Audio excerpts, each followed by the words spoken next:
ලබාගමු උදෑසනකසේ සිතැඟි වඩාලමු දිය ඇල්ලකසේ සුභාරතී සුභාරතී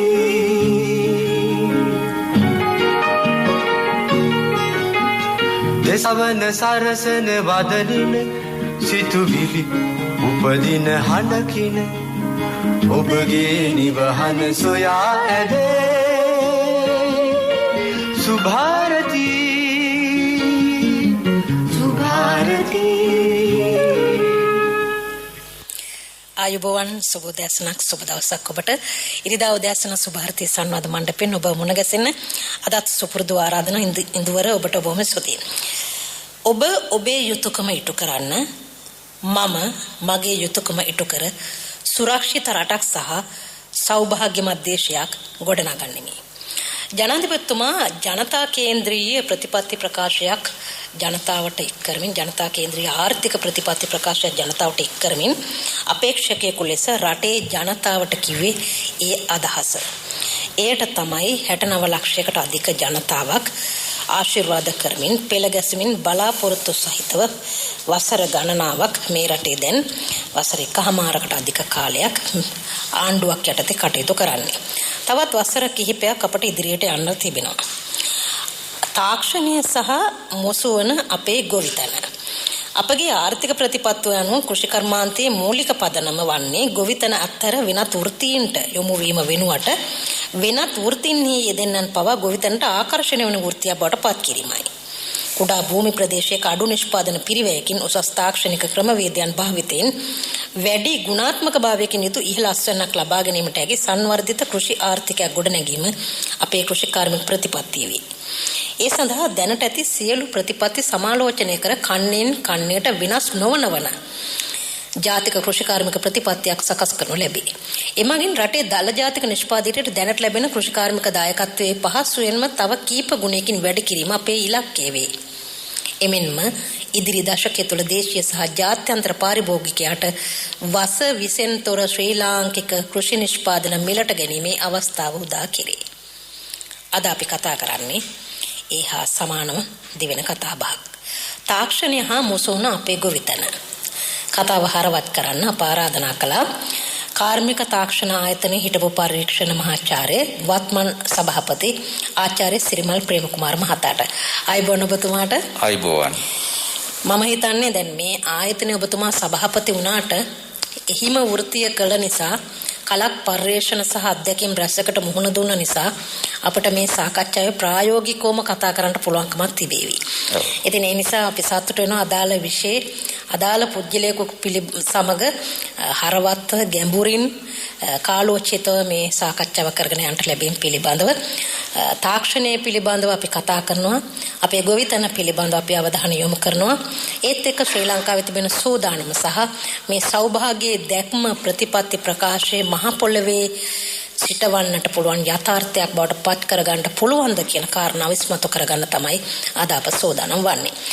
ආචාර්ය සිරිමල් ප්‍රේමකුමාර මහතා කාර්මික තාක්ෂණ ආයතනයේ ගරු සභාපතිතුමා ඔබතුමා කාලයක් පර්යේෂණ මහාචාර්යවරයෙකු වශයෙන් කටයුතු කළ නිසා අධ්‍යක්ෂින් බහුලයි අපි කිව්වේ. ආචාර්යතුමනි දැන් කාබනික කෘෂි කර්මාන්තය පිළිබඳව කතා කරනකොට ලංකාවට මේක අලුත් දෙයක් නෙවෙයි. ඉතිහාසෙත් තිබුණා.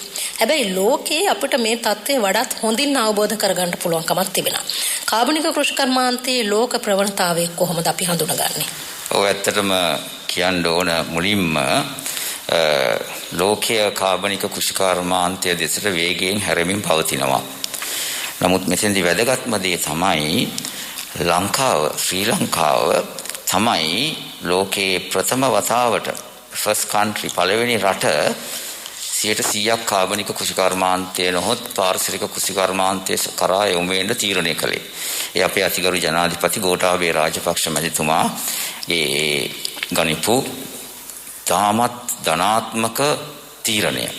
ඒ කියන්නේ වසවිසෙන් තොර කෘෂි කර්මාන්තයක් කරා වහාම යෑමට ගත්ත තීරණය. ආචාර්යතුමනි දැන් ගොඩක් අය මේකෙදි ප්‍රශ්න කළේ මේක ක්‍රමක්‍රමයෙන් කන්නෙන් කන්න අඩු වැඩි වෙමින් ආවනම් මේක ගැටලුවක් වෙන්නේ නැහැ.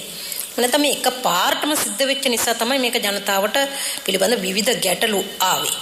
කොහොමද මේකේ සාර්ථකත්වය? නමුත් ඉතින් මේක කවුරුත් තේරුම් ගත යුතු කාරණයක් තමයි මේක මේ එකපාරට ආපු මේකක් නෙමෙයි. මොකද එතුමාගේ ප්‍රතිපත්ති ප්‍රකාශනය සඳහන් කරලා තියෙනවා. එතුමාගේ දැක්මේ සඳහන් කරලා තියෙනවා. අපි මේ කාබනික කෘෂිකර්මාන්තය එහෙම නැත්නම් මේ රසායනික කෘෂිකර්මාන්තයෙන් ඉවත් වෙලා මේ පාරිසරික කෘෂිකර්මාන්තය කරා යොමු වෙන්න ඕනේ කියන එක සහ එපමණක් නෙවෙයි අපේ සියලුම කෘෂි නිෂ්පාදන කාබනික ක්‍රමයට සිද්ධ කළා අපේ ආර්ථිකය වැඩි කිරීම සඳහා අවශ්‍ය පියවර ගන්න ඕනේ. විශේෂයෙන්ම විශාල ඉල්ලුමක් ලෝකයේ තියෙන නිසා කාබනික ආහාර කාබනික යොදා සකස් කරන අනිකුත් සියලුම දෑ සඳහා ස්වභාවික ක්‍රමයට නිෂ්පාදනය කරන අනිකුත් සියලුම දෑ සඳහා විශාල ඉල්ලුමක් තියෙනවා. ඉතින් ඒ ඉල්ලුමට සැපයන්න පුළුවන් නම් අපිට එතෙන්දී ලොකු ආර්ථික වටිනාකමක් එකතු කරන්න පුළුවන් දලදේශීය නිෂ්පාදනයට. ඉතින් මේ තීරණය ගත්තේ එතුමා මේගේ ප්‍රතිපත්ති ප්‍රකාශනයෙන්මයි. දැන් එතුමා පත් වෙලා අවුරුදු 1කමාරක් විතර වෙනවා. මේ කාලය තුල මේ රාජ්‍ය නිලධාරීන්, රාජ්‍ය ආයතන සහ අනිකුත් ගොවි කටයුතු වල යෙදෙන ඊට අදාළ ප්‍රතිපත්ති තීර කියන්නේ සියලු දෙනාම පෙළ ගැහෙන්න ඕනේ මේකට. දැනට අවුරුදු 1කමාරක් කාලයක් ගත වුණා. ඒ සඳහා මම හිතන්නේ සැලකිය යුතු මට්ටමක කටයුතු සිද්ධ කරලා තියෙනවා. විශේෂයෙන්ම බොහොම ධනාත්මකව එක් තීරණයක් ගත්තා සම්පූර්ණයෙන්ම කාබනිකකරණය කරපු කලාපයක් ගැසට් කරන්න.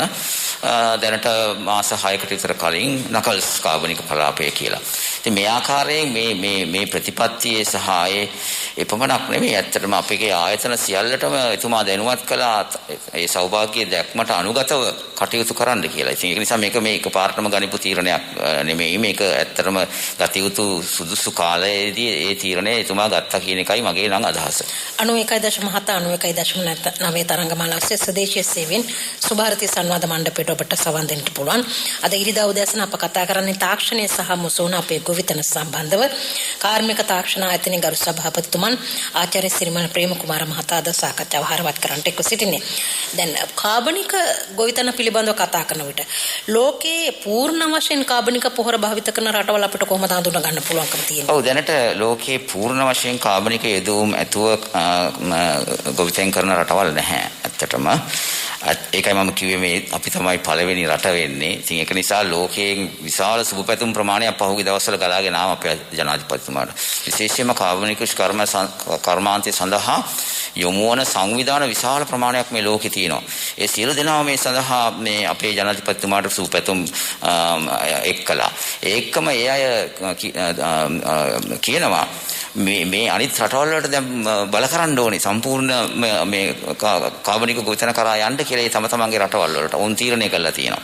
ඉතින් ඒක නිසා මේ සම්පූර්ණ කාබනික යොදවුම් යොදලා කරන රටවල් නැහැ. මේක අපේ රට තමයි දැන් පළවෙනි රට වෙන්නේ. ඉතින් ඒකම අපි ගත්තොත් එහෙම නමුත් සම්පූර්ණයෙන් කාබනික කෘෂිකර්මාන්තයේ සිද්ධ නොවුනත් විශාල වශයෙන් තමන්ගේ ගොවිබිම් කාබනික කෘෂිකර්මාන්තය සඳහා පරිවර්තනය කරමින් යනවා. උදාහරණයක් හැටියට ගත්තොත් ඕස්ට්‍රේලියාව ඇතුළු ඕෂියානු කලාපයේ රටවල් වල මේ වෙනකොට මිලියන හෙක්ටයාර් 35.9ක් පූර්ණ කාබනික ගොවිතැන සඳහා යොමු කරලා තියෙනවා. යුරෝපියානු රටවල් යුරෝපියන් කොමියුනිටි එකේ රටවල් වල මිලියන 16.5ක් හෙක්ටයාර මේ වෙනකොට පූර්ණ කාබනික ගොවිතැන සඳහා යොදවලා තියෙනවා. ලතින් ඇමරිකානු රටවල් ගත්තොත් හෙක්ටයාර මිලියන 8ක්, ඇමරිකාව ගත්තොත් හෙක්ටයාර මිලියන 3.6ක්, අප්‍රිකාව ගත්තොත් හෙක්ටයාර මිලියන 2ක් මේ වෙනකොට කාබනික කෘෂිකර්මාන්තය සඳහා යොදවලා තියෙනවා. අපි ආසියානු රටවල් ගත්තොත් ඉන්දියාව හෙක්ටයාර මිලියන 2.3ක් මේ සඳහා යොමු කරලා තිනවා. ඒ රට තමයි වැඩිම කාබනික කෘෂිකර්මාන්තය සඳහා දැන් යොමු වෙලා තියෙන ආසියානු රටවල් වලින්. චීනය ගත්තොත් හෙක්ටයාර මිලියන 2.2ක් යොදවලා තියෙනවා. ඔබ විශ්වාස කරනවාද ලංකාවත් හෙක්ටයාර 70000ක් මේ වෙනකොට කාබනික කෘෂිකර්මාන්තය සඳහා යොමු කරලා තියෙනවා. ඉතින් මේක හොඳ ප්‍රවණතාවයක්. මේ රටවල් වල අපි ගත්තොත් යම්කිසි මට්ටමකින් කාබනික කෘෂිකර්මාන්තය සඳහා යෙදවිලා ඉන රටවල් ගත්තොත් රටවල් 187ක් මේ වෙනකොට කාබනික කෘෂිකර්මාන්තය සඳහා යොමු වෙමින් පවතිනවා. රටවල් 187ක්. හොඳයි. දැන් ප්‍රජාව වශයෙන් ගත්තොත් විශාල ප්‍රජාවකගේ නියෝජනයක් මේකෙන් දකින්න පුළුවන්කමක් තිබෙනවා. විශාල ජනතාවක් දැන් භූමිය විදියට අපි අඳුර ගන්න ප්‍රමාණයෙන් අඳුර ගන්නවා. විශාල ජනතාවක් මේ සඳහා උනන්දුවක් තියෙනවා.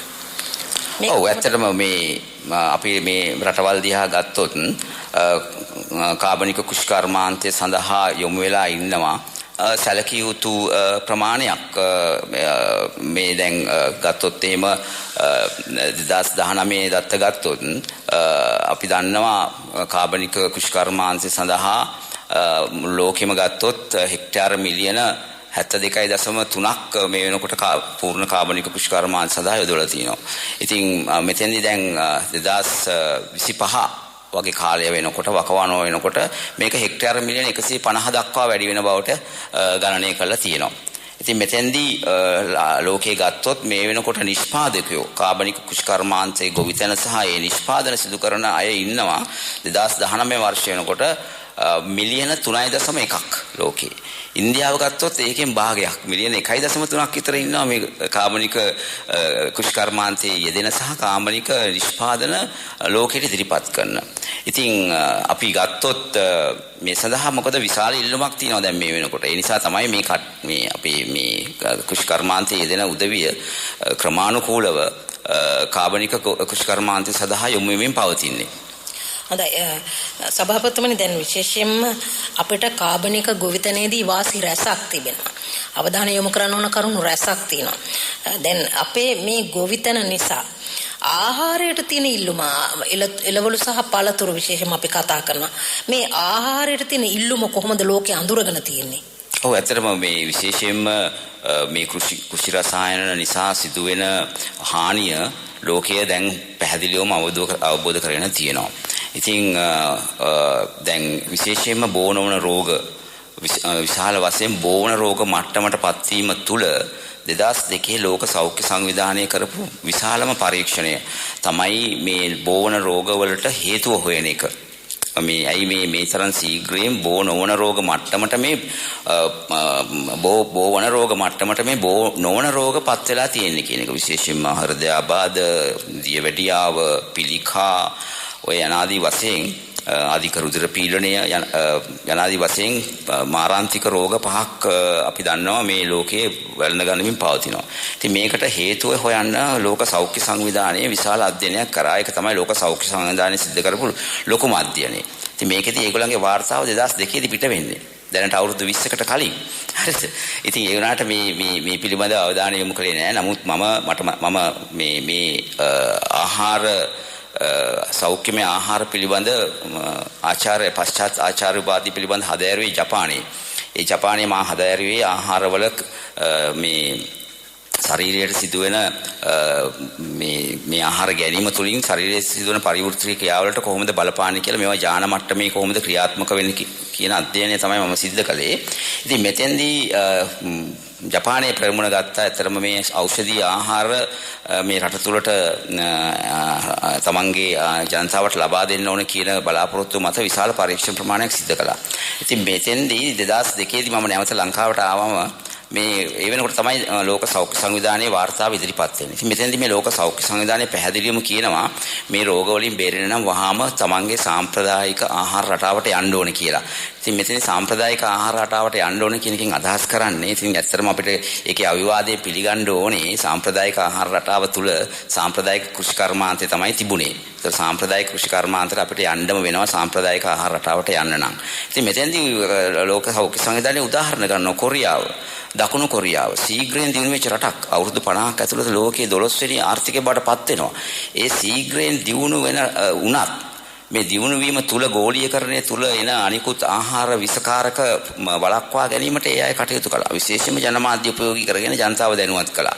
ඉතින් මෙතෙන්දී ඔවුන් උදාහරණයක් ගන්නවා. ඒ නිසා දකුණු කොරියාව ඔවුන් ශීඝ්‍රයෙන් ධනවත් වුණත් ආහාර රටාව තමන්ගේ සාම්ප්‍රදායික ආහාර රටාව පවත්වාගෙන ගියා. ඒ නිසා ඔවුන්ගේ සෞඛ්‍යමය තත්ත්වය තාමත් ඉහළ මට්ටමක තියෙනවා.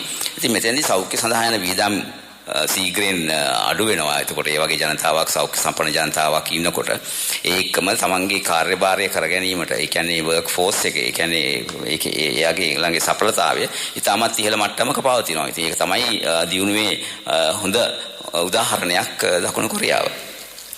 ස්වදේශීය සේවයට ඔබ සවන් දෙමින් ඉරිදා උදෑසන සුභාරතී සංවාද මණ්ඩපේ අද අප සාකච්ඡා කරන්නේ තාක්ෂණය හා මුසුවන අපේ ගොවිතැන පිළිබඳව කාර්මික තාක්ෂණ ආයතනයේ ගරු සභාපතිතුමන් පර්යේෂණ මහාචාර්යතුමන් හිටපු ආචාර්ය සිරිමල් ප්‍රේමකුමාර මහතා සාකච්ඡාව හරවත් කරන්නට එක්ව සිටින්නේ. ඔබට පුළුවන් අපිට සවන් දෙන්න 91.7 91.9 තරංගමාල ඔස්සේ අපේ දුරකථන අපි විවෘත කරනවා 0112682411 අපේ දුරකථන අංකය.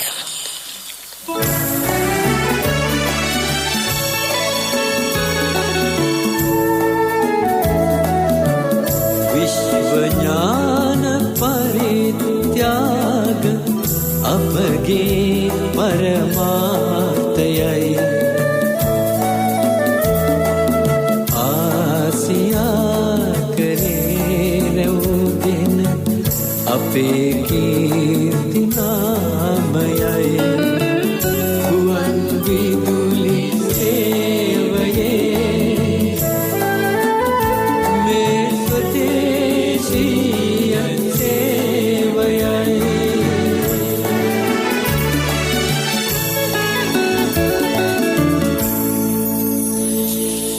අද අපි කාබනික පොහොර පිළිබඳ විශේෂ අවධානය යොමු කරනවා. දැන් මේ කාබනික පොහොර පිළිබඳ මෙතෙක් කිව්වට විශාල ඉල්ලුමක් තියෙනවා. සමස්තයක් වශයෙන් අපට බිලියන ගණන් සඳහන් කරන්න පුළුවන්කමක් තියෙනවා. කොහොමද සිරිමල් මහත්මයා මේ පිළිබඳ හැඳින්වා දීමක් කරන්නේ? ඔව් ඇත්තටම දැන් කාබනික ගොවිතැනට කාබනික යෙදවීම අවශ්‍යයි. ඉතින් එතෙන්දී විශේෂයෙන්ම කාබනික පොහොර සහ ශාක පෝෂණ ද්‍රව්‍ය අවශ්‍ය වෙනවා. ඉතින් මෙතෙන්දී මේ ඉල්ලුමත් එක්ක ලෝකයේ තියෙන ඉල්ලුම අතිවිශාලයි. ඒ කියන්නේ දැනට තියෙන ඉල්ලුම ගත්තොත් අපේ කාබනික වෙළඳපොළ යුරෝ බිලියන 106ක වෙළඳපොළක් මේ වෙනකොට තියෙන්නේ. ඒකේ ගත්තොත් ඇමරිකාවේ තියෙනවා බිලියන 44.7ක වෙළඳපොළක්. ජර්මනියේ තියෙනවා බිලියන 12ක වෙළඳපොළක්. ෆ්‍රාන්සයේ තියෙනවා බිලියන 11.3ක වෙළඳපොළක්. මේවා යුරෝ බිලියන 106ක් සම්පූර්ණයෙන්ම ගත්තොත් මේ වෙනකොට මාකට් එක. හැබැයි මේක ඉතාමත් ශීඝ්‍රයෙන් වැඩි වෙනවා. ඉතින් මේ සඳහා ලෝකේ පුරාම ලොකු අවධානයක් යොමු වෙලා තියෙනවා. ඒ නිසා මේ කාබනික යෙදවීම් වලට ලොකු ඉල්ලුමක් තියෙනවා. සභාපතිතුමනි දැන් මේ සඳහා නීති රීති එහෙම නැත්නම් නියාමනයන් රූල්ස් මොන හරි තියෙනවද මේ? ඔව් ඇත්තටම දැන් මේ වෙනකොට අපේ ප්‍රමිති ආයතනය විසින් කාබනික පොහොර සඳහා ප්‍රමිතියක් ඇති කරලා තියෙනවා. ඒකම කාබනික දියර පොහොර වලට ප්‍රමිතියක් ඇති කරලා තියෙනවා. මේ වෙනකොට මේවා නියාමනය සඳහා අවශ්‍ය මේ නියාමනය සඳහා අවශ්‍ය වන ප්‍රතිපාදන ඒ කියන්නේ නියාමනය කරන්නේ කෙසේද යන්න වාර්තාගත කිරීම සඳහා අවශ්‍ය කටයුතු මේ වෙනකොට සිදු වෙමින් පවතිනවා. ඒ සඳහා අවශ්‍ය කමිටු ඇති කරලා ඒ සඳහා ගත යුතු ආරක්ෂක ක්‍රමවේද අපිට අවශ්‍ය වෙනවා. විශේෂයෙන්ම කාබනික යෙදවුම් නිෂ්පාදනය කරනකොට අපේ පරිසරය සහ මිනිසුන්ගේ සනීප ආරක්ෂාව පිළිබඳ අවධානය යොමු කරන්න වෙනවා. විශේෂයෙන්ම ගොවිදැනතාවගේ සනීප ආරක්ෂාව සම්බන්ධව. ඒක නිසා අපේ ලංකාවේ මම මේ වෙනකොට දකිනවා අපේ රටේ විශාල ඉල්ලුමක් ඇතිවීමත් සමග මේ සඳහා ඉදිරිපත් වෙන්න බලාපොරොත්තු වෙන නිෂ්පාදකයන් ප්‍රමාණයත් වැඩි වෙලා තියෙනවා. දැනට ඇත්තටම කාබනික පොහොර නිෂ්පාදනය සිදු කරන විශාල පරිමාණයේ සිදු කරන කර්මාන්ත කරුවන් 10 දෙනෙක් පමණ දැනට රෙජිස්ටර් වෙලා ඉන්නවා කෘෂිකර්ම දෙපාර්තමේන්තුවේ. තවත් 10ක් පමණ ඉන්නවා විශාල පරිමාණයේ මේ නිෂ්පාදනය සිදු කරන්න ඉදිරිපත් වෙලා ඉන්න. ඉතින් අපිට දැන් මේ අපේ ඉල්ලුමට ලබා දිය හැකි සැපයුම පිළිබඳ සාකච්ඡා කරමින් පවතිනවා. මෙතනදී බලාපොරොත්තු වෙනවා මේ කාබනික යෙදවුම් නිෂ්පාදනය කිරීම විමධ්‍යගතව සිදු කරන්න ඒ ප්‍රදේශවලට අවශ්‍ය කාබනික නිෂ්පාදනය ඒ ප්‍රදේශ තුළ ඒ ගොවිජනතාව තුළින්ම සිද්ධ කරගන්න එක තමයි කාලීනව වැදගත් වෙන්නේ. අනිත් එක විශේෂයෙන්ම මම අර කලින් සඳහන් කළා වගේ බටහිර රටවල් වලට තියෙන ප්‍රශ්නේ මේ කාබනික ගොවිතැනට යන්න ඔවුන්ගේ ඉන්නේ විශාල පරිමාණයේ ගොවි මහත්වරු. ඉතින් ඒක ටිකක් අමාරුයි. ඒක නිසා නැවතත් මේ කාබනික ගොවිතැන කරා යන්න. නමුත් අපේ ලංකාවේ සිට 80ක් පමණම ඉන්නේ සාමාන්‍ය සුළු පරිමාණ ගොවියන්. ඒ අය තමයි මේ දළ දේශීය නිෂ්පාදනයට මේ අවස්ථාවේ සපයන්නේ. ඒක නිසා අපිට මේ කාර්යය පහසුවෙන් කරගන්න පුළුවන්.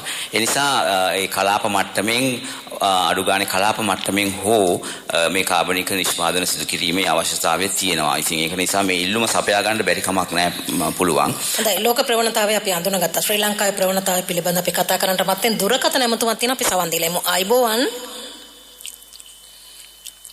අයිබෝවන්. හෙලෝ. දුරකථනයේ රැඳී ඉන්න ඔබට අවස්ථාව. හෙලෝ.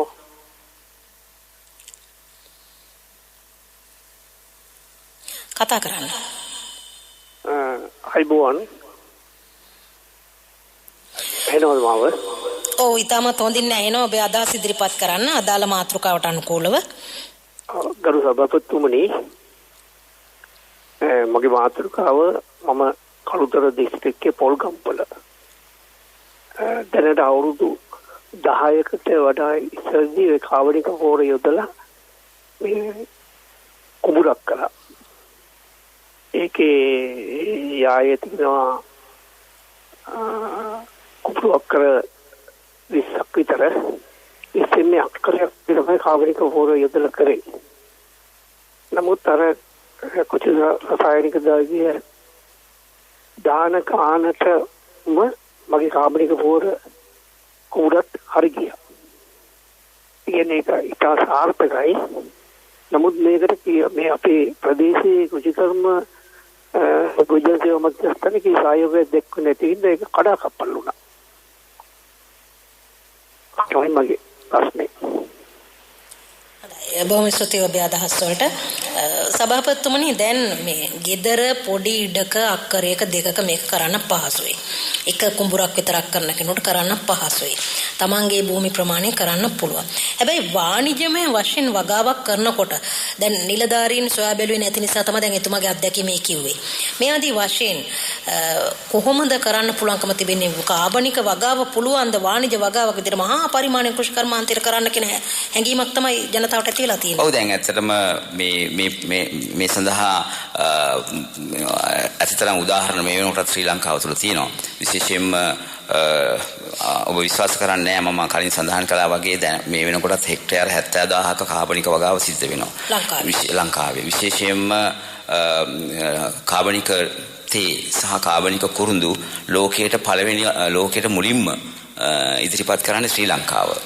හරි. ඉතින් එතකොට දැන් තේ කර්මාන්තය ගත්තොත් හෙක්ටයාර 10000ක විතර ප්‍රමාණයක් කාබනික ගොවිතැන සිද්ධ කරනවා. ඒ කියන්නේ මහා පරිමාණයෙන් සිද්ධ කරනවා. කාබනික වගාව යෙදූ පරිශ්‍රයන් පිළිබඳව නිලධාරීන්ට බලධාරීන්ට නැවත පසුවිපරම් කිරීමේ හැකියාව කොහොමද සලකා බැලීමක් කරන්න සැලසුම් කරලා තියෙන ඉදිරියේ? ඔව් ඇත්තටම දැන් මේ සැලසුම් නම් මේ වෙනකොට සිදු කරමින් පවතින කුෂ්කර්ම දෙපාර්තමේන්තුව සහ ගරු කෘෂිකර්ම අමාත්‍යතුමාගේ සහ අපේ ශෂීන්ද්‍ර රාජපක්ෂ රාජ්‍ය අමාත්‍යතුමාගේ මැදිහත් වීමෙන් ඇත්තටම කෘෂිකර්ම දෙපාර්තමේන්තුව ඔවුන්ගේ කාර්යභාරය පිළිබඳ ඇත්තටම ඒ අධ්‍යක්ෂක ජනරාල්තුමා හෝ ඔවුන්ගේ නියෝජිතයෙක් කතා කරත් හොඳයි කියන එකයි මගේ අදහස. නමුත් මම දන්නා තරමට මේ වෙනකොට ඒ සඳහා අවශ්‍ය සියලුම පසුබිම සකස් කරමින් පවතින්නේ. හොඳයි. වාණිජ වගාවට විශාල භූමියක වගා කරන කෙනෙකුට කොහොමද කාබනික වගාව යොදවන්න පුළුවන් කියලා සාහිතික වශයෙන් කියන්න? ඔව් ඇත්තටම දැන් මේ වෙනකොට උදාහරණ තියෙනවා කියලා මම කිව්වේ ඒකයි. විශේෂයෙන්ම තේ කර්මාන්තය සහ උක්කර්මාන්තයේත් වෙනම එකම බිම් ප්‍රමාණය තුල සමාන හෙක්ටයාර ප්‍රමාණයක් කාබනික සහ රසායනික යොදවුම් යොදලා දෙකම කරලා පරීක්ෂණ කරලා මේ වෙනකොට ප්‍රතිඵල ලබාගෙන තියෙනවා. දැන් ජනතාවගේ ඔළුවේ වැඩ කරන දෙයක් තමයි මේ එක පාරටම අපි රසායනික පොරෙන් ඉවතලා කාබනික පොර වගාවට ගියොත් එහෙම ආදායම අඩු වෙනවා කියන සංකල්පේ. ඔබතුමා සභාපතිවරයෙක් වශයෙන් විශේෂයෙන් පරිශ්‍රණ කාලයක් තිස්සේ කරපු මහාචාර්යවරයෙක් වශයෙන් මොකද ඔබතුමාට දෙන්නේ? ඔව් ඇත්තටම දැන් කාබනික යොදවුම් යොදලා කරන කුෂිකර්මාන්තයේ සාමාන්‍යයෙන් ලෝකයේ ප්‍රජාව ගත්තොත් ශ්‍රී ලංකාව ඇතුළුව ඔවුන් සූදානම් මේ වසවිස නැති ආහාර වලට වැඩි මුදලක් ගෙවලා හරි ලබා ගන්න. දැන් උදාහරණයක් හැටියට දැන් අපේ තියෙන මේ දේශීය සහල් සාමාන්‍ය සහල් වලට වැඩිය රුපියල් 30 40ක් 50ක් වගේ ප්‍රමාණයක් වැඩි. නමුත් මිනිස්සු ඒකට කැමති. නමුත් මෙතෙන්දී තියෙන ප්‍රශ්නේ ඒක නෙමෙයි. අපි සාමාන්‍ය ජනතාවටත් මේ සඳහා අවකාශය ලැබෙන්න ඕන. දැන් මේ කාබනික ගොවිතැන කිව්වම මේ කාබනික ගොවිතැන සර්ටිෆයි කරපු කාබනික ගොවිතැනකුත් තියෙනවා. ඒ කියන්නේ සර්ටිෆිකේට් එකක් ගන්නවා මේක කාබනිකව වගා කළා කියලා. ඉතින් ගොඩාක් අපනයනය කරන සියලුම වගේ අපේ මේ කාබනික යොදවුම් යොදලා අපනයනය කරන ආහාර හා අනිකුත් ද්‍රව්‍ය වලට ඒ සර්ටිෆිකේට් එක ඕන. කවුද ඒ සහතිකය? ඒ සහතිකය දෙන්න විවිධ වූ අන්තර්ජාතික සංවිධාන තියෙනවා. දැනට ශ්‍රී ලංකාවෙත් ඒ සහතිකය ලබා දීමට අවශ්‍ය කටයුතු සූදානම් කරමින් තියෙනවා. ඒ සඳහා අපේ ආයතනයත් කටයුතු කිරීමට බලාපොරොත්තු වෙමින් සිටිනවා ITI ආයතනය. නමුත් මේ වෙනකොට මේ කාබනික යොදවුම් වලට සහතික නිකුත් කරන ආයතන කීපයක් මේ වෙනකොට මේ රට තුළ ක්‍රියාත්මක වෙනවා. ඉතින් ඒ හරහා මේ කාබනික organically certified ඒ කියන්නේ මේ කාබනික යොදවුම් යොදවු බවට සහතික ලබාගෙන කරන නිෂ්පාදන වලට වැඩි අගයක් තමයි තියෙන්නේ. මොකද ඒ සහතික ලබා ගැනීමේ ක්‍රියාවලිය සහ ඒ සම්පූර්ණ ක්‍රියාවලිය තුළ යම්කිසි වැඩි ආයෝජනයක් සිදු කරන්න වෙන නිසා. නමුත් දැන් මේ ගණිත අලුත් ප්‍රවණතාවයත් එක්ක අපේ සියලුම ජනතාවට ලැබෙන ආහාර ඒ සහතිකයේ නොතිබුණත් කාබනික යොදවුම් මත ලැබෙන ආහාර. ඉතින් මෙතෙන්දී මේ ඇත්තටම අපේ ජනාධිපතිතුමා මුලින්ම මේ අදහස ප්‍රකාශ කළේ සභාපතිවරුන් සමග පැවති එතුමාගේ සාකච්ඡාවේදී. ඉතින් එතෙන්දී එතුමා පැහැදිලිවම කිව්වා යම්කිසි විදියකින් මේ කෘෂිකර්මාන්තයේ යෙදලා තියෙන ගොවීන්ට යම්කිසි ඔවුන්ගේ කාබනික ගොවිතැනට පරිවර්තනය වීමේ ක්‍රියාවලිය තුළ යම්කිසි විදියකින් ඔවුන්ට පාඩුවක් සිද්ධ වෙනවා නම් යම්කිසි ප්‍රමාණයක ඒවා මුල්‍යමය වශයෙන් ප්‍රතිපූර්ණය කරන්න එතුමා සූදානම් කියලා. ඒ නිසා ඒ ගැන ගොවි ජනතාව හැටියට මේ ගැන මම හිතන්නේ එච්චර කලබල විය යුතු නෑ. මේ කාබනික යොදවුම් ලැබෙනවා එයාට. ඒකම මේ දැන් මේක සහනම් කළාට මේ වෙනකොට නමුත් තව කන්න දෙකකට විතර ප්‍රමාණවත් පොහොර සහ අනිකුත් රසායනික යොදවුම් ශ්‍රී ලංකාව තුළ සබාගෙන තමයි මේ තීරණය ගත්තේ. ඉතින් ඒක නිසා මේක සිද්ධ වෙන්නේ පරිවර්තනයක්. ඉතින් මේක මේ තීරණය ගත්තා කියලා මේ පොර දැනට තියෙන පොර ගොවිබිම් වලට දාන්න එපා කියලා තීරණයක් ගත්තේ නැහැ. එහෙම තහනමක් ගෙනාවේ නැහැ. මේ ආනයනේ තමයි තහනම් කළේ. ඉතින් ඒක නිසා ඒක පැහැදිලිවම අවබෝධ කරගන්න ඕන. විවිධ වූ පාර්ශ්වයන් මේක මේ දඩමීමක් කරගන්න උත්සාහ කරනවා. නමුත් ඒක එහෙම නෙමෙයි. ඒක පැහැදිලිවම මේ පහුගිය දවස්කුත් ජනාධිපතිතුමා කිව්වා දැනට අවශ්‍ය පොර ඊළඟ කන් එකකට දෙකකට අවශ්‍ය පොර ප්‍රමාණය තියෙනවා. ඒව යොදවල තමයි කරන්න සිද්ධ වෙන්නේ. නමුත් අපි ඒකම දන්නවා දැනට යොදවපු පොහොර නිසා යම්කිසි පොහොර ප්‍රමාණයක් මේ බිම් වල තියෙනවා. ඉතින් ඒකට තව ටිකක් එකතු කරගන්න වෙන්නේ කාබනික ක්‍රමයේ යටතේ. ඒ නිසා ඒ හරහා අපිට මේ අස්වැන්නේ පිළිබඳ ලොකු ගැටලුවක් එනවායි කියලා අපි විශ්වාස කරන්නේ නැහැ. හොඳයි දුරකථන නමතුමත් තියෙන ඔබට අවස්ථාව 0112682411 අපේ දුරකථන අංකය. ආයුබෝවන්. ආයුබෝවන් මත්නේ. සභාපතිතුමාට බොහොම ස්තුතියි. මේ ගරු අධිකාරී ජනාධිපතිතුමා අත්තම කියනවා මේ ගත්ත තීරණයට එතුමාට මේ විශාල පිනක් සිද්ධ වෙනවා. මොකද වසවිෂය දැන් අවුරුදු මම හිතන්නේ 40ක් 50ක් වගේ අපි වසවිෂයනේ කන්නේ. මේ රසායනික පොහොර දාලා මේවා කරලා එළවලුද මේ හාල්ද ඔක්කොම ඉතින් හැමදාම අපි පිටරටින් කිරිපාවක් ගෙනල්ලා කිරිපිටි බොණ්ඩ වෙලා තින්නේ අපිට මේ ඔය දැන් අත්තම කියන අපේ හරකගේ වටනාකම දන්නේ නැති නිසානේ. ඉතින් ඒ ගවයත් තානම් කළාටම ගොම පොහොර ටික අපිට ගව මස් කන්න ඕනේ නැහැ. මලකුණු ඇත්තම ගවයා දෙවියෙක් කියන විදිහට සලකන්න ඕන. ඉතින් මේවා කළා එළුවෝ ඒ පොහොර අරගෙන ඒ කොළ රොඩු අපේ උනාන් තරම් තියෙනවා. ඉතින් මේ අපේ රටේ හිටපු නායකයෝ මෙච්චර කල්පනා නොකරපු නිසා තමයි අපිට වසවිස කන්න වෙලා ඉන්නේ. අද ඇත්ත රට හදන නායකයෙක් ඇවිල්ලා ඉන්නවා. පක්ෂ අපිට වැඩක් නැහැ.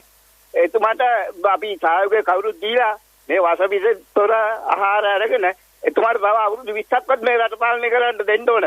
මොකද එතුමා ජීවත් වෙනකන් හිතක් කමන්නේ. ඒ වගේ නායකයෝ තමයි අපිට ඕනන්නේ. ඉතින් එම නිසා මේ වසවිසෙන් තොර මේ රට හදන වැඩ පිළිවෙල දැන් ආවා හොඳ නායකයෙක් පත් වුණා.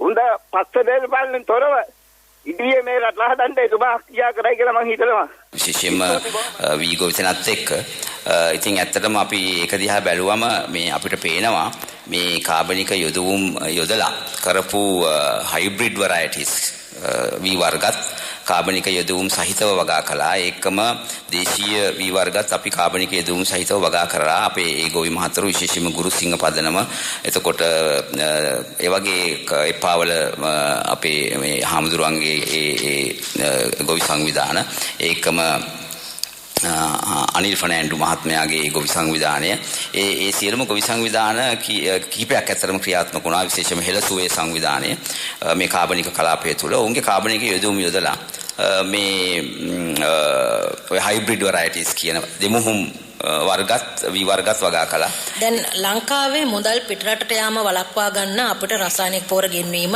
අඩු කරලා නවත්තලා දේශීයව මේ මුදල ගොවියාත පරිහරණයට වැඩි කරන්න අවස්ථාවක් කරගන්න පුළුවන් මේක. එතකොට දැන් කාබනික පොහොරත් පිටරටින් ගෙනාවොත් ආපහු මුදලක් පිටරටට යනවා නේද කියන හැඟීමක් කෙනෙකුට එන්න පුළුවන්. ඔව් ඇත්තටම මේ එහෙම අදහසකුත් තිබුණා. නමුත් ඇත්තටම අතිගරු ජනාධිපතිතුමා මම හිතන්නේ ඒ තීරණේ දැඩිව ඉන්නවා මේ කාබනික පොහොර වර්ග ආනයනය කරන්නේ නැහැ කියලා. මොකද එතුමාට හොඳ අවබෝධයක් තියෙනවා. විශේෂයෙන්ම කාබනික පොහොර වර්ග පිටරටින් ගෙන්නන්න ගියොත් මේ පරිසර පද්ධතියට විය හැකි හානි පිළිබඳව ලොකු අවබෝධයක් තියෙනවා. ඉතින් විශේෂයෙන්ම අනිකුත් සුජීවීන් අනිකුත් බීජ වර්ග එහෙම මේ හරහා આવොත් අපේ පරිසර පද්ධතියට සිදු වෙන්න පුළුවන් හානිය. ඉතින් ඒක වළක්වා ගන්න ඇත්තටම මේ වෙනකොට පහුගිය දවස් ටිකේම ජනාධිපතිතුමා එතුමාගේ කාර්යාලය තුළට විවිධ වූ කණ්ඩායම් කැඳවලා මේ කාබනික යොදවුම් නිෂ්පාදනය කරන සාකච්ඡා කළා. ඔවුන්ට අවශ්‍ය පහසුකම් සපයා දීලා මේ ඊළඟ මහා කන්නය එහෙම නැත්නම් තව කන්න දෙක තුනකට පස්සේ අවශ්‍ය පහොර නිෂ්පාදනය සඳහා අවශ්‍ය සියලුම කටයුතු මේ වෙනකොට සූදානම් කරමින් පවතිනවා. සුභාරතී සංවාද මණ්ඩපයට ඔබ සවන් දෙමින් අද අප සාකච්ඡාව හරවත් කරන්නේ ආචාර්ය සිරිමල ප්‍රේමකුමාර මහතා කාර්මික තාක්ෂණ ආයතනයේ ගරු සභාපතිතුමා. ඔබටත් අපේ දුරකථනයට සම්බන්ධ වෙන්න පුළුවන් 0112686811 අපේ දුරකථන අංකය 91.7 91.9 තරංගමාලා ඔස්සේ ස්වදේශීය සේවයෙන් සුභාරතී සංවාද මණ්ඩපයට ඔබට සවන් දෙන්නට පුළුවන්.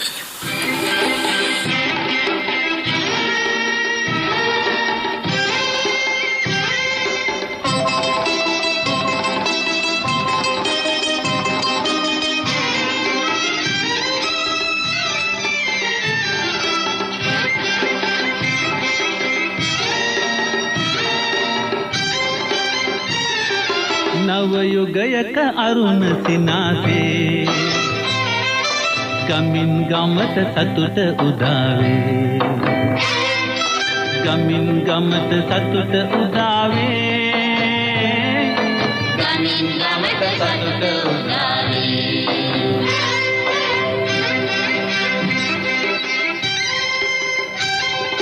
නිල්ල වැඩිලියදි නටනලා ගොයමේ රැල්ල මැදින් ගොවි හදවත් උබුදා එන දෑමානය ගලා බසි ගමින් ගමට සතුට උදාවී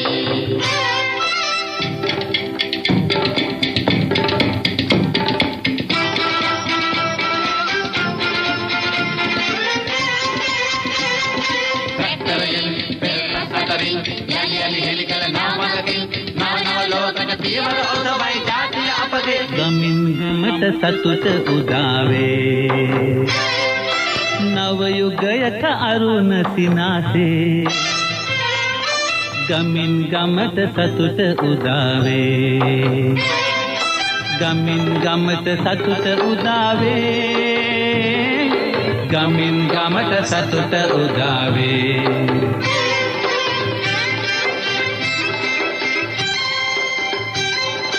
හෙතමෙහි උපදින පරපුර රට වෙනුවෙන් අප කැප කළ පරිත්‍යාගයට මතු දින අප බැතියෙන් සමරනු ඇත ගමින් ගමට සතුට උදාවී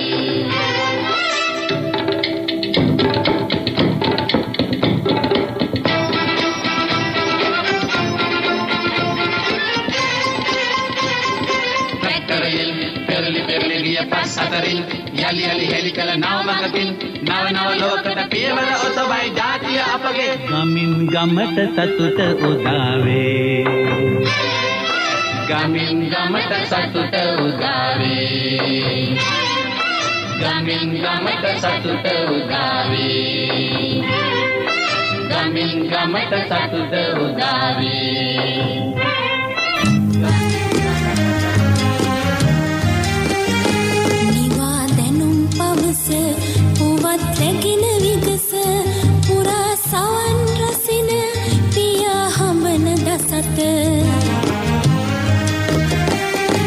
ස්වදේශීය සේවයයි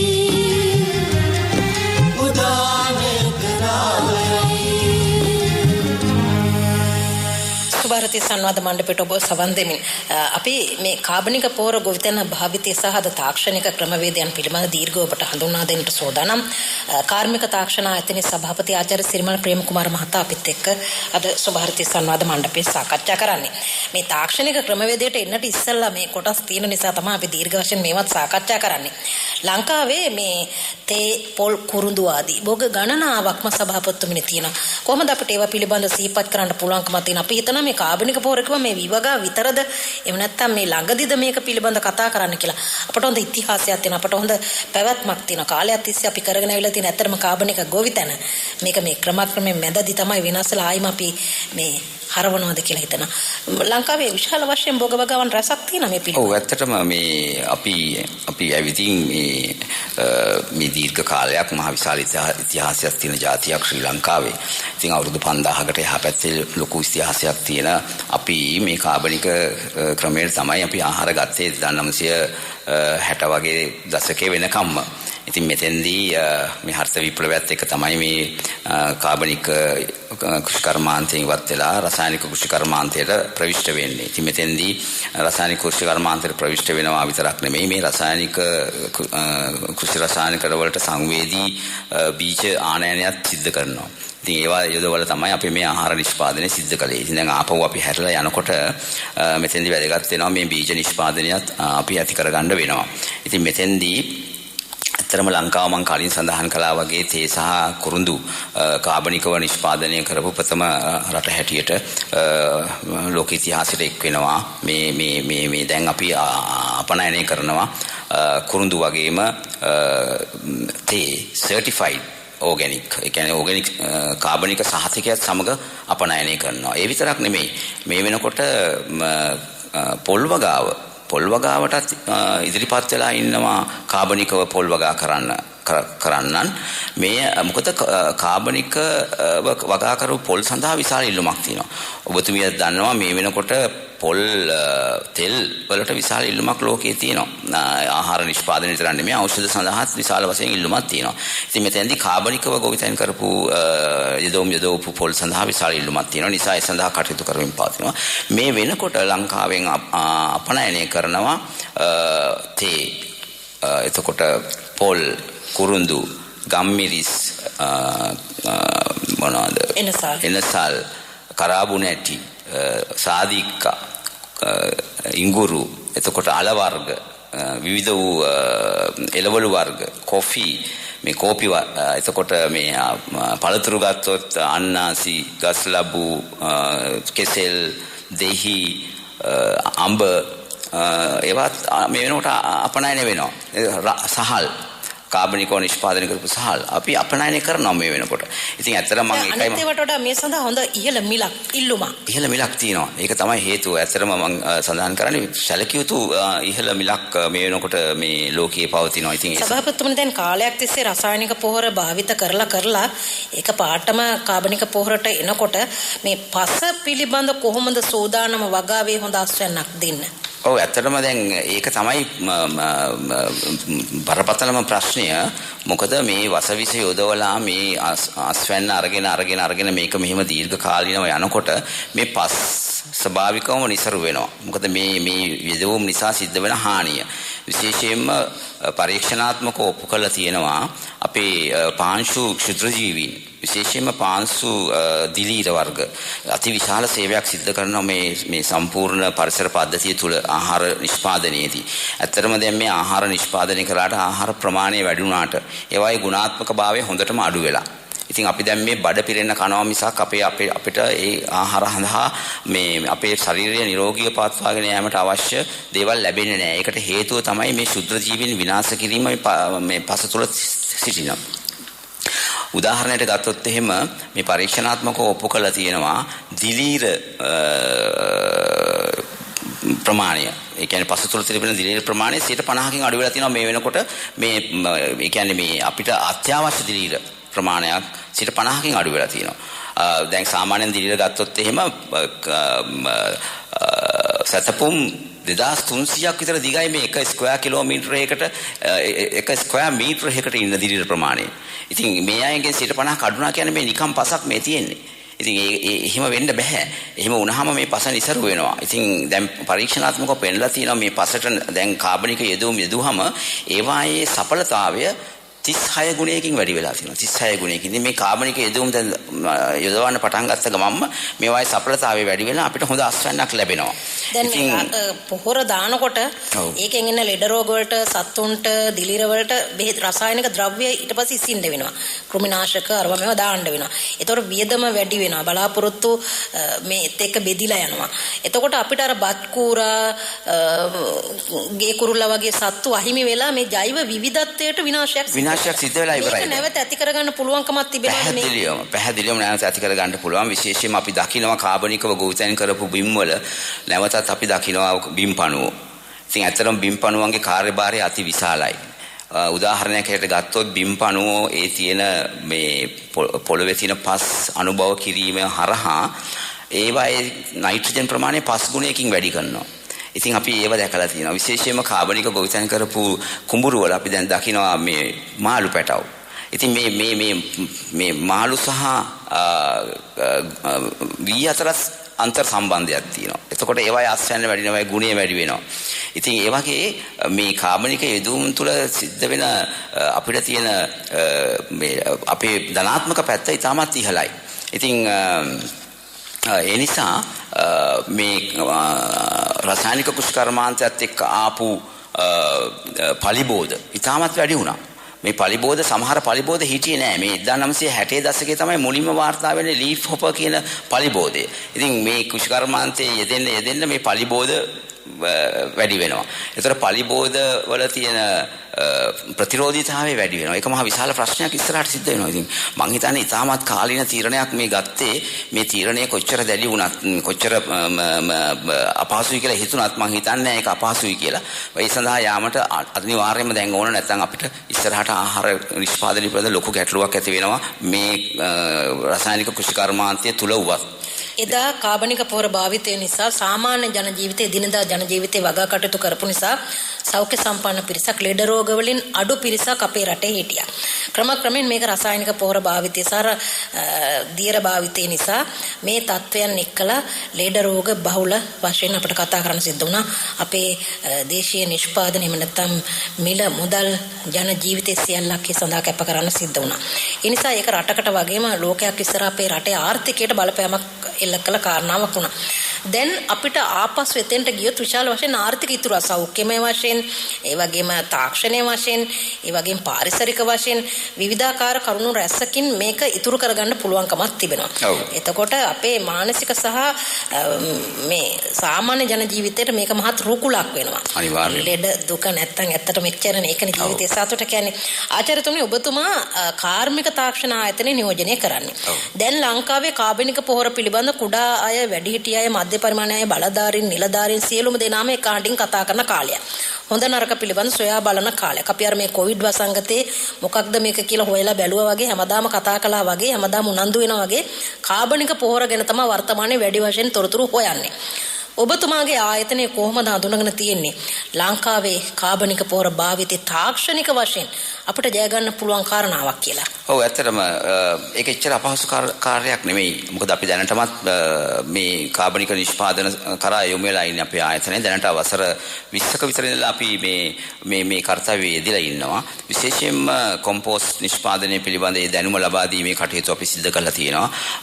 අපි මේ වෙනකොට ගොවි සංවිධාන 25කට පමණ මේ තාක්ෂණය ලබා දීලා දකුණු පළාතේ අපි වැඩසටහනක් ක්‍රියාත්මක කරලා ඒ සඳහා කටයුතු කරලා තියෙනවා. අපිට ඒ වැඩසටහන නැවත ක්‍රියාත්මක කරලා ඒ දැනුම ලබා දෙන්න පුළුවන්. අපි ඒ සඳහා කටයුතු කරමින් සිටිනවා.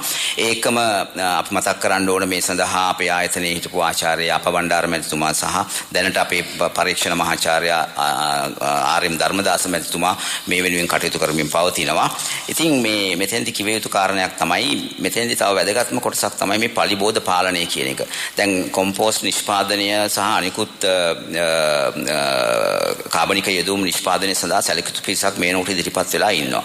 නමුත් මේ පලිබෝධ නාශක ස්වභාවික පලිබෝධනාශක නිෂ්පාදනය සඳහා අවධානය යොමු කරන්න ඕනේ. ඉතින් මෙතෙන්දී ඇත්තටම අපි පහුගිය වසර 10ක පමණ කාලය තුළ 10ක් 20ක් වගේ කාලය තුළ අපේ පරීක්ෂණ යොමු කරලා තියෙනවා මේ පලිබෝධනාශක ස්වභාවික පලිබෝධනාශක පැත්තට.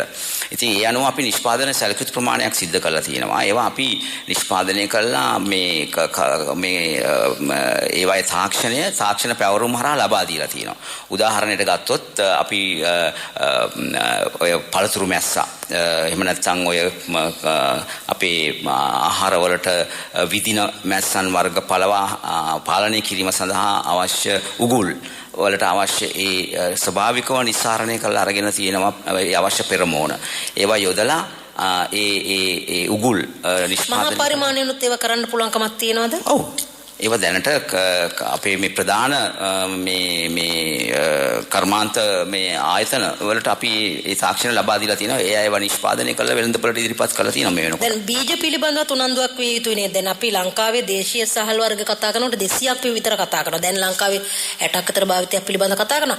නැවත දැන් මේ විදේශීය රසායනික පොහොරට අපි හුරුණා වගේ දැන් කාබනික ගොවිතැනට යනකොට දේශීය මහ පොළොවත් එක්ක තමයි අවුව වැස්ස එක්ක තමයි අපි හැප්පෙන්නේ. එතකොට දේශීය බීජ නිෂ්පාදනයේ අවශ්‍යතාවය කොහොමද? අනිවාර්යයෙන්ම දේශීය බීජ නිෂ්පාදනය සිද්ධ වෙන්න ඕන. මේ වෙනකොට ගන්න රෝජාන මධ්‍යස්ථානයේ ගත්තොත් කුෂිකර්ම දෙපාර්තමේන්තුව යටතේ තියෙන එතන තියෙනවා මං හිතන්නේ දේශීය වී වර්ගම 200ක් විතර. එතනින් මේ වෙනකොට දේශීය වී වර්ග 60ක් විතර අපේ ගොවි ජනතාව අතර ගොවිතැන් කරමින් පවතිනවා. ඉතින් අපි කාර්මික තාක්ෂණ ආයතනයේ හැටියට මේ අපි වැඩිපුරම ආහාරයට ගන්න ප්‍රමාණාත්මකව ගත්තොත් බත්නේ. ඉතින් මේ බත් විශාල ප්‍රමාණයක් අපේ ශරීරයට ඇතුල් වෙනවානේ දවස ගානේ වේල් තුනම කන જાතියක්නේ අපි. ඉතින් මේ හරහා ඖෂධීය ගුණයෙන් ඉහළ දේවල් තමයි අපේ ශරීරයට ගන්න ඕනේ. ඉතින් මෙතෙන්දී මේ කාබනිකව ගොවිතැන් කරපු ඒ වී වර්ග ඒ ගොවි මහතු සාම්ප්‍රදායිකව පවත්වාගෙන ආපු ඒක ගැන අපි ඉතාමත් අගය කරනවා. ඒ අයගේ දැනුමත් එක්ක අපි මේ වී වර්ග අපි පරීක්ෂණයට භාජනය කළා. ඉතින් මෙතෙන්දී අපි දකිනවා ඇත්තටම මේ දේශීය සහල් වර්ගවල අතිවිශාල වශයෙන් ඖෂධීය ගුණ තියෙනවා. විශේෂයෙන්ම පිළිකානාශක ගුණය ඉතාමත් ඉහළයි. එතකොට ඉදුමුම් කාරක තත්ත්වයන් පාලනය කිරීමේ ප්‍රබල හැකියාවක් තියෙනවා. ඒකම දියවැඩියාව පාලනය කිරීමේ ප්‍රබල හැකියාවක් තියෙනවා. අපි කරපු පරීක්ෂණ අනුව සුදු හීනටි, ගොඩ හීනටි, මසුරන්, දික්වි වගේ ඒවා ඉතාමත් ඉහළ ඖෂධීය ගුණයෙන් යුතු සහල් වර්ග. ඉතින් ඒවා මම දැන් ඇත්තටම මම හරියට සතුටු වෙනවා. මොකද මම කරපු ප්‍රධාන සහ දීර්ඝ කාලයක්ම කරපු පරීක්ෂණ තමයි මගේ මේ ආහාරවල තියෙන ඖෂධීය ගුණ. ඉතින් ඒවායේදී මම දැක්කේ මේ දේශීය සහල්වල ප්‍රබල ඖෂධීය ගුණ තියෙනවා. ඉතින් මේවා ඇත්තටම කාබනිකව ගොවිතැන කරාම තමයි මේ ඖෂධීය ගුණ ලැබෙන්නේ. දැන් මේව ජනතාවට අවශ්‍ය වුණත් ලබා ගැනීමේ හැකියාව කොහොමද? අවශ්‍යතාවය සපුරාලන්න පුළුවන්කමක් තියෙනවද? වගා කරන්න ඔව්. මට පුළුවන් ද ඕන වෙලාවක ඕන තැනකින් ගන්න කොහොමද මේ පිළිබඳව? ඔව් ඇත්තටම ඒ බීජ මේ වෙනකොට ගොවිතැන් කරන ගොවි මහතුන් ගාව අවශ්‍ය විතර වී තිබෙනවා. ඉතින් අවශ්‍ය ප්‍රමාණවල වලින් තියෙනවද කියන එක පිළිබඳ ගැටලුවක් තියෙනවා. දැන් මේ සම්පූර්ණ පරිවර්තනය සිද්ධ වෙනකොට නමුත් ගොවිතැන් කරපු කට්ටිය ඒවා ලබා දෙමින් ඒ ගොවිතැන් කටයුතු කරගෙන ගියා. ඇත්තටම අපි බලාපොරොත්තු වෙනවා නකල්ස් කාබනික කලාපය ශ්‍රී ලංකාවේ බීජ නිෂ්පාදනාගාරය බවට පත් කරන්න. ශ්‍රී ලංකාවට අවශ්‍ය බීජ නිෂ්පාදනාගාරය බවට පත් කරන්න එහෙම බලාපොරොත්තුවක් අපේ චමල් රාජපක්ෂ ඇමතිතුමාටත් අනුර දිසානායක ලේකම්තුමාටත් මහබැලි අධිකාරී අධ්‍යක්ෂක ජනරල්තුමා ඇතුළු ඒ නිලධාරීන්ටත් ඒ බලාපොරොත්තුව තියාගෙන තමයි දැන් වෙනකොට කටයුතු කරගෙන යන්නේ. 91.7 91.9 තරංගමාලා ඔස්සේ ඔබට පුළුවන් සුභාරතියට සවන් දෙන්නට.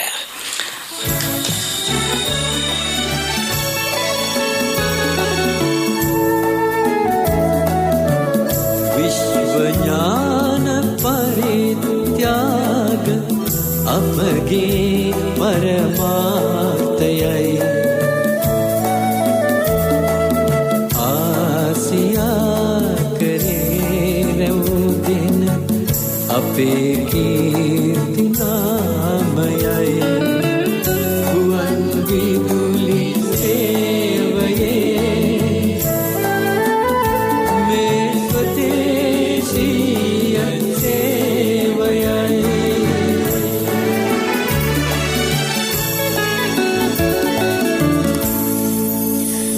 තාක්ෂණය හා මුසුණු අපේ ගොවිතැන පිළිබඳ අද සුභාරතීන් අප කතා කරන්නේ කාර්මික තාක්ෂණ ආයතනයේ පරීක්ෂණ මහාචාර්ය හිටපු සභාපති වත්මන් ආචාර්ය සිරිමල් ප්‍රේමකුමාර මහතා සාකච්ඡාව හරවත් කරමින් සිටිනේ. සිරිමල් ප්‍රේමකුමාර මහත්මයාණන් දැන් නව සොයා ගැනීම කොහොමද සඳහන් වෙන්නේ?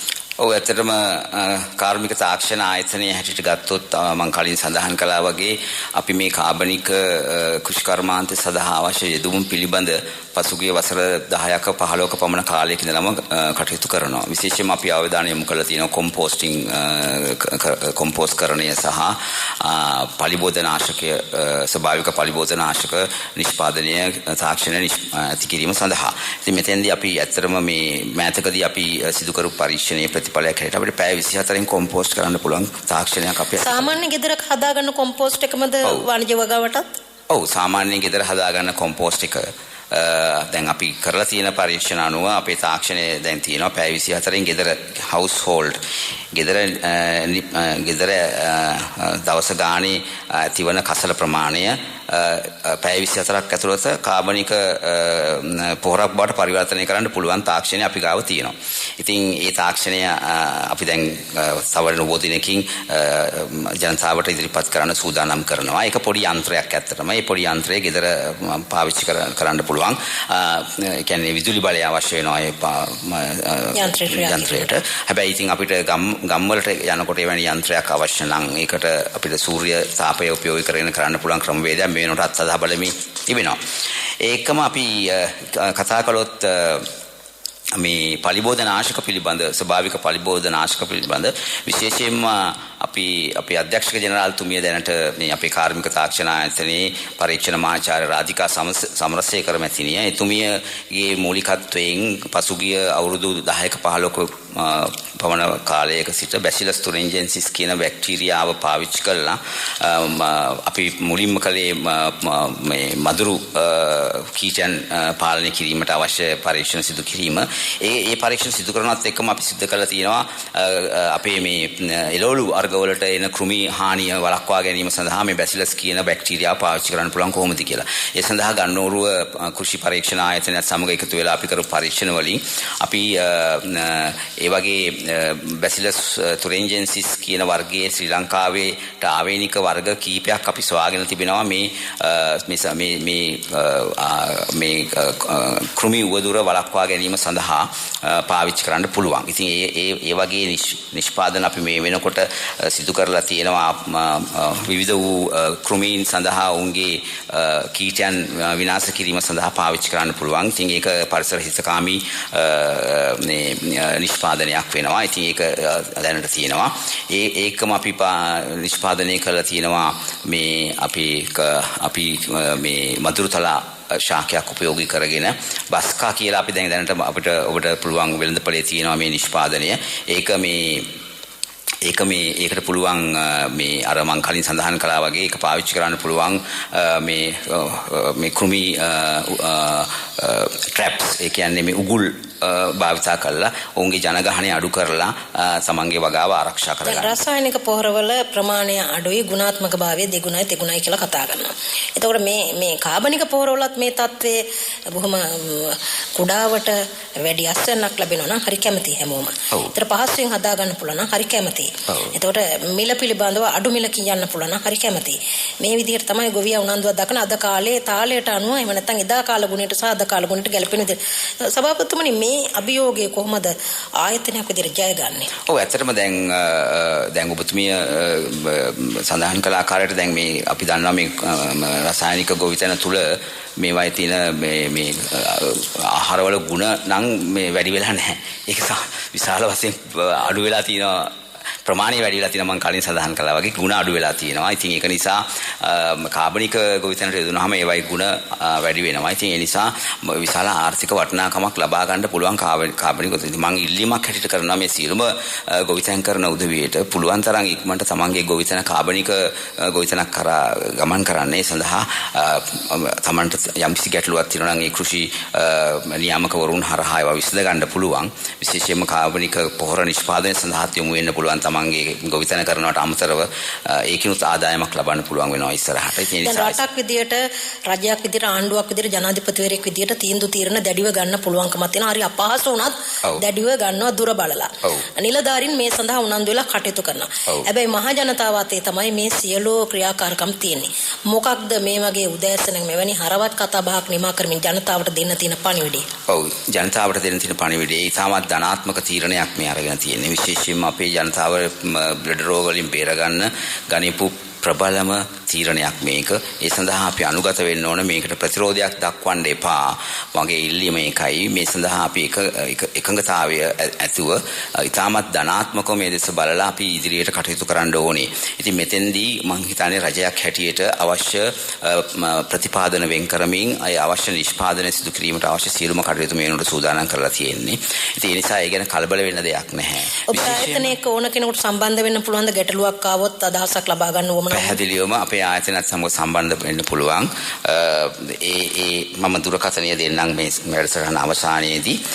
ඒ හරහා අපේ ආයතනයට සම්බන්ධ වෙන්න. මේ කොරෝනා ප්‍රශ්නය තිබුණත් මේ තීන්දුව తీරන ගැනීමේදී සහ මේ සඳහා අවශ්‍ය රාජ්‍ය යාන්ත්‍රණය ක්‍රියාත්මක කිරීමේ අවශ්‍ය කටයුතු සියල්ලම සිදු වෙමින් පවතින්නේ. දුරකථන අංකය? ඔව් දුරකථන අංකය සඳහන් කරනවා නම් 0.112 37යි 98.2 37යි 98.2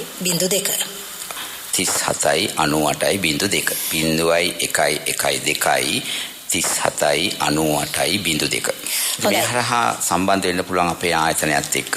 අපේ ආයතනයෙන් ලබා ගන්න ඕන උපදෙස් ලබා දීමට අපි ඉතාමත් නොපැකිලිව සූදානම් වෙලා ඉන්නවා. අපි විශේෂයෙන්ම මේ කොරෝනා තත්ත්වයේ තිබුණත් අපි දන්නවා රටේ ජනතාව සහ රාජ්‍ය නිලධාරීන් වුවත් work from home කියන තත්ත්වයට, ඒ කියන්නේ ගෙදර සිට වැඩ කරන තත්ත්වයට පත් කරලා තියෙනවා. නමුත් මම හිතන්නේ ඒ තත්ත්වය ඉතා ඉක්මනින් සමනයකටපත් වෙයි කියලා. නමුත් අපි විශේෂයෙන්ම කාර්මික තාක්ෂණ ආයතනයේ හැටියට අපි ටාස්ක් ෆෝස් එකක් දාලා තියෙනවා මේ ජනතාවගේ අවශ්‍යතාවයන් සඳහා කටයුතු කරන්න. ඕනම විශ්ලේෂණ කටයුත්තක් අවශ්‍ය වුණාම අපි ඒ සඳහා අපි වාහන යොදවලා තියෙනවා.